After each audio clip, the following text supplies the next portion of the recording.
Hello and welcome to this NPTEL course entitled Trauma and Literature. We are reading Catherine Malabou's book, The Ontology of the Accident. So this session will be a theoretical session. We will just basically summarize what we've done so far in Malabou, connecting it to an earlier text which you've studied, which was the New Wounded. And we'll have a theoretical overview of the content we have covered so far before we move on to the next section of this book. So Malabou, of course, is a philosopher working on the post-structuralist tradition. So, she comes from that legacy of philosophers, the Derridian legacy of post-structuralism.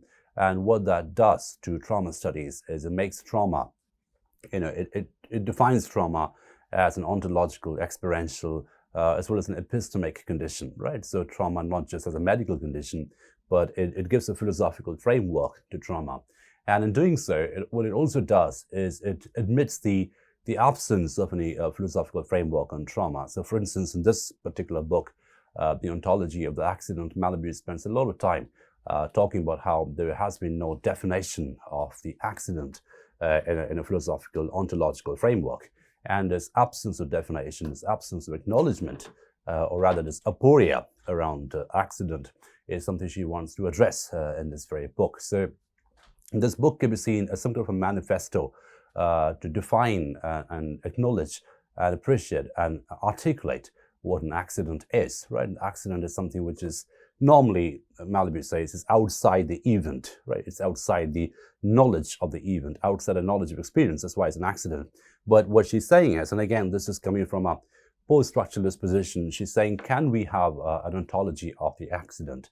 Can we define the accident? Can we have an epistemic space, an interpretative space and location for the accident, right? So if you remember what we did in New Wounded too had a similar kind of argument where she looked at wound or trauma not just as a medical condition, not just as a biological condition, but also as some kind of a cultural epistemic condition or ontological condition. And interestingly, if you remember our last session, Malabou did bring in Deleuze, Gilles Deleuze, another very, very famous French philosopher, and Deleuze's concept of deterritorialization, which means your sense of space is disturbed. So territory is space, territorialize is to sort of have the sense of space or to occupy space, and deterritorialize or deterritorialization is an event which basically disrupts our experience of space, disrupts our navigation with space. And of course, space is connected to another concept, which is time. So space and time, normally they work as a compound together. So our sense of space is also always connected to a sense of time. And in this, we can use another concept from Russian formalism and even from the philosophy of literature, and that is chronotope. So chronotope, C-H-R-O-N-O-T-O-P-E, chronotope is a concept which was propounded by Mikhail Bakhtin. Of course, some of you would know who Mikhail Bakhtin is. And Bakhtin is a Russian formalist philosopher who brings a lot of these new concepts into literature. So carnivalisque, chronotope, polyphony, heteroglossia. So all these concepts come in from Bakhtin. So, and essentially, if you take a look at chronotope, what Bakhtin says is a literary device which connects space and time. And the reason why I'm spending some time theoretically today on this concept is I want to connect this to the idea of space and time that Malabou is talking about or examining in her book, The Ontology of the Accident. So when she brings in Deleuze and mentions deterritorialization, what she's saying is the event of the accident, it disrupts our sense of space and time. In other words, it deconstructs, or shall we say, destroys the known consumed chronotope, right? So the chronotopes which we consume in our mind, our sense of familiar space and time, which are Quotidian in quality, something which we experience on an everyday basis, that gets interrupted, that gets disrupted by an accident. Now, what the challenge that it brings through this entire discourse is how do we define something which disrupts definition, rather, or shall we say, how do we define the indefinable, something which is outside the parameters of definition, right? So how do you give a name to it? And of course, as you can see in this book, The Ontology of the Accident, Malabou talks about monstrosity, right? And the reason why she brings on monstrosity is because the very location of the monster is outside the parameters of recognition, is outside the parameters of known knowledge or the known markers of knowledge, right? So the monster is something which is outside the knowledge system, outside the epistemic system, shall we say. So the monster, by definition, is deterritorialized. The monster occupies a different chronotope altogether, right? So, of course, the idea of the monster is a very complex idea.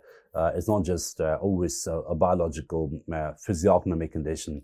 It's also, in a great sense, an epistemic condition, something we don't know, something outside the known boundaries of knowledge, the limits of knowledge, right? So, in other words, what accident is, the accident can be defined as a monstrosity, as a monstrous event, as something which is outside the known and accepted and consumed quality of event, or that landscape of event. So, in a very direct and literal sense, there is a spatio-temporal quality about event. An event is something which takes place. So there is the territory, it takes place in a particular point of time. So again, the space-time conjunction is always working with an event. So in a very literal sense, the accident is an interruption of a chronotope. An accident is an interruption of known parameters of space and time. Now, the reason why this is very interesting to trauma studies, or especially in a course like this, which looks at literature and trauma, is because it brings us to another very important category in trauma, and that is representation. How do you represent trauma? How do you articulate trauma? How do you describe trauma? How do you share trauma? Is trauma shareable at all? Is trauma is something can be articulated at all? Or is it by definition something outside the parameters of articulation, something outside the parameters of sharing of knowledge? And there's a lot of studies which take place, especially in memory studies, as some of you know. So there is traumatic memory, which is something which cannot be defined, cannot be recollected. The subject, the human subject, resists that kind of memory. And there's also narrative memory, something which can be put into a narrative. In other words, what Malabou's book is interesting for, I mean, there are many reasons why it's interesting, but immediately for the purpose of this course, it looks at a very interesting relationship between trauma and narration, trauma and representation, trauma and articulation. Because normally we find trauma or accident as something which is outside these concepts, these categories, representation, narration, articulation, etc. But what happens if you manage to weave that in? What happens if you make an attempt or make an effort to represent trauma, to articulate trauma, to narrate trauma, right? So this whole idea of narrativizing an experience or narrativizing an accident is something which Malabou almost gives a clarion call to. So it's almost like a summoning or an invitation for a different kind of language, which is traumatic language, which is the language of the accident. And in this, we find that there's a lot of interesting overlap one can figure out between this and the school of French feminism, right, where this whole idea of a creature feminine writing the body or writing the female body as a resistance towards the phallogocentric principles of writing is something similar as well. So the phallogocentric principle of writing is a combination of phallocentric and logocentric, or male logic. The male logic idea of writing is something which dominates the discourses of writing, normally speaking. So the whole idea of a creature feminine, the big French feminists, Irigaray, Cixous, Kristeva, so they sort of devise this idea of a different kind of writing process, a different kind of representational matrix, which will break away, which will depart from, and in the process deconstruct the male logical principle of articulation and creature and representation and inscription. So you find there's an interesting overlap to be made between that school of feminism and Malabou's idea of the trauma. And interestingly again, or perhaps unsurprisingly, the connecting factor again is post-structuralism. The connecting factor is again deconstruction, because both Malabou and the French feminists, they appropriate the post-structuralist perspective into language, rationality, representation, narration, body, event, trauma, etc. So when we deconstruct these concepts, what you're essentially doing is you're breaking away from an earlier model of inscription, which was a male logical model, And we can see, I mean, if you map this whole thing into something like Mrs. Dalloway, we find that that novel becomes a graphic example of this, a perfect representation of this alternative representation, right? Because what we see in Mrs. Dalloway is that Septimus is a stream of consciousness. There are passages which you have read, if you remember, where he just moves from one thought process to another thought process in a very fluid way. There's no normative, chrononormative way in which the thoughts are connected. By chrononormative, I mean, the rationality of time. So the stream of consciousness that Septimus embodies all the time, recursively in Mrs. Dalloway, is essentially a very fluid, free-floating, distributed phenomenon.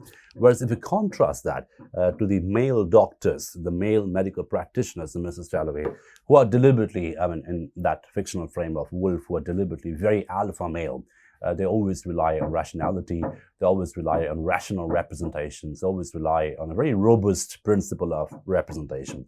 Where everything must be black and white, everything must be classified, everything must be diagnosed and dictated, and there's a lot of coercion in that as well. And they are trying to control Septimus's body, trying to confine him. So this confine, control, coercion logic is something which they keep drawing on in the treatment, quote-unquote treatment of Septimus. Now, leaving aside everything else, leaving aside the medical, biological situation in Mrs. Dalloway, which is obviously the most important situation, if we take a look at the language, the politics of language in Mrs. Dalloway, how representation works, how inscription works, how articulation works.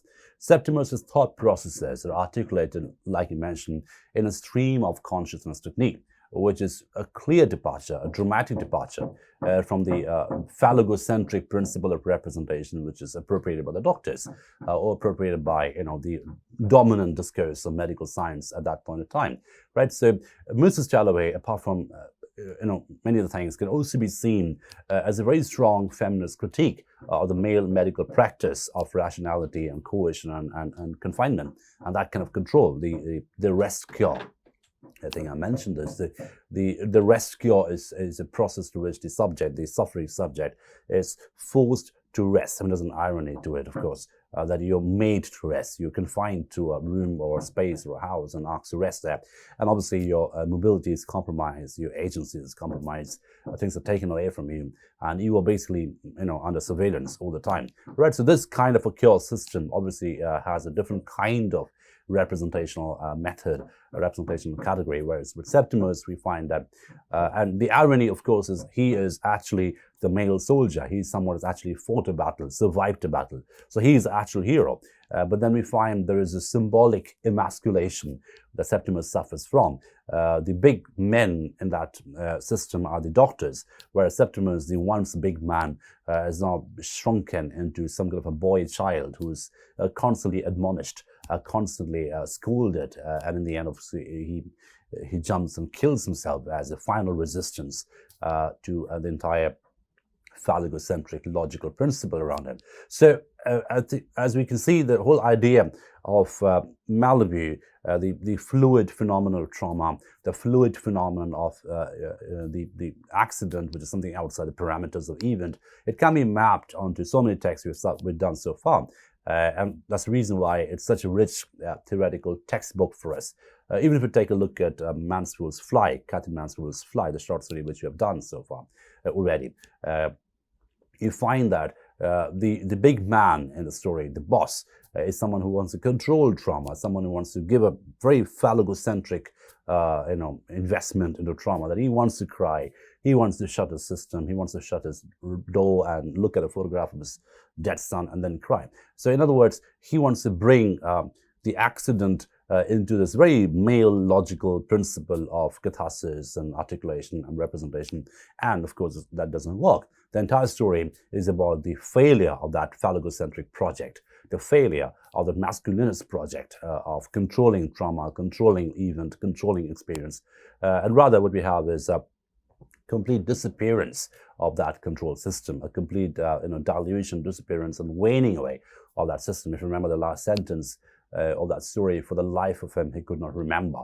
right? So the loss of memory is a final act of defeat, the final example, the final articulation of defeat. So again, we have how the normative form of representation, the masculinist form of representation of trauma, an event, an experience, does not work in the face of a real trauma. And the disappearance of that logical system is obviously something that Malabou also talks about. So, and in the last session, if you remember, Malabou talked about Kafka and the whole idea of metamorphosis. So, how in that particular story of Kafka, Gregor Samsa, the human subject becomes something else, becomes a different organism, an insect.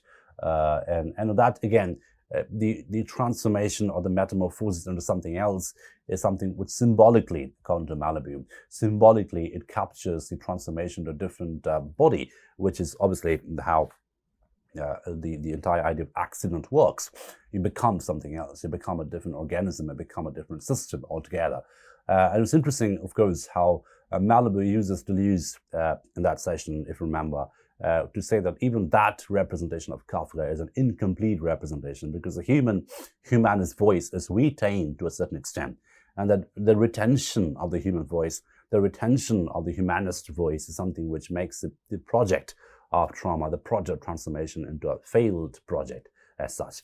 Right, so Malabou is a very, very important philosopher for us, especially in trauma studies, and especially in a course like this, where we're looking at literature as a special form of representation of trauma, and how the literary language could actually be a very, very potent medium of representation of trauma, how the literary language can defamiliarize reality. And the idea of defamiliarization is interesting because what it does is it takes reality as we know it and it sort of recodes it, right? It reconfigures it. That's why literary language is metaphorical. That's why literary language is figurative in quality. That's why literary language is self-reflexive in quality. And all this equations, self-reflexivity, figurative quality, they all are invested in the project of defamiliarization. So in a very direct sense, in a very sort of literal sense, literature could actually be a very potent medium of representing trauma. Literature can be a very potent medium of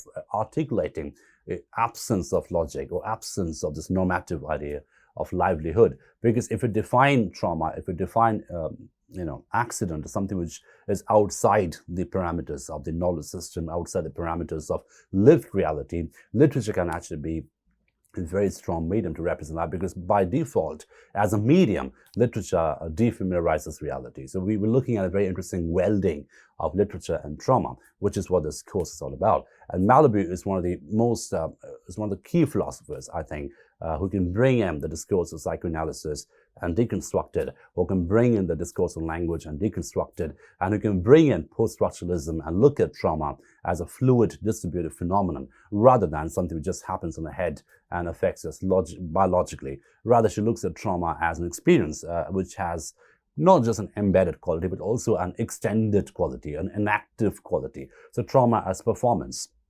So what happens to your sense of embodiment when trauma happens? And by embodiment, of course, I mean this very fluid movement between the inside and the outside, the biological embedded cellular neural body and the inactive self, which negotiates with the social environment, the inactive self, which negotiates with the cultural environment around it. And how, again, if you look at Mrs. Dalloway, you find that the Septimus's disconnect to whatever is around him is because of his trauma. So it just not affects you internally or biologically or at a cellular neural level, but also at an inactive sort of extended level. And it's interesting connection between the embedded and the extended, this constant dialogue, the constant fluid movement with the inside and the outside is the real experience of trauma. And that's where Malabou's philosophy of deconstruction, post-structuralism, trauma, the ontology of the accident, they all come in as very, very useful tools for us, looking at this entire experience of uncanny, experience of being outside the normal parameters of knowledge through the lens of literature, right? So literature becomes a lens through which you can look at these reconfigurations of reality. If you look at trauma as a reconfiguration, it recodes reality as you know it. And this representational is something which we find as a very, like I mentioned, as a very complex medium that literature is capable of offering. And Malabou obviously philosophizes it. She gives a philosophical framework to this medium, and that's the reason why she's such an important philosopher for us, not least in a course like this, which deals with religious relationship with trauma, or how to look at literary representations of trauma. So this is a theoretical summary I wanted to give in the session. Hopefully this is useful for you, because I brought in Malabou's 2 books, The New Wounded and the Ontology of the Accident. And we sort of look at how, as a philosophical framework, she's offering very interesting and very robust guidelines for us students in literature to look at trauma.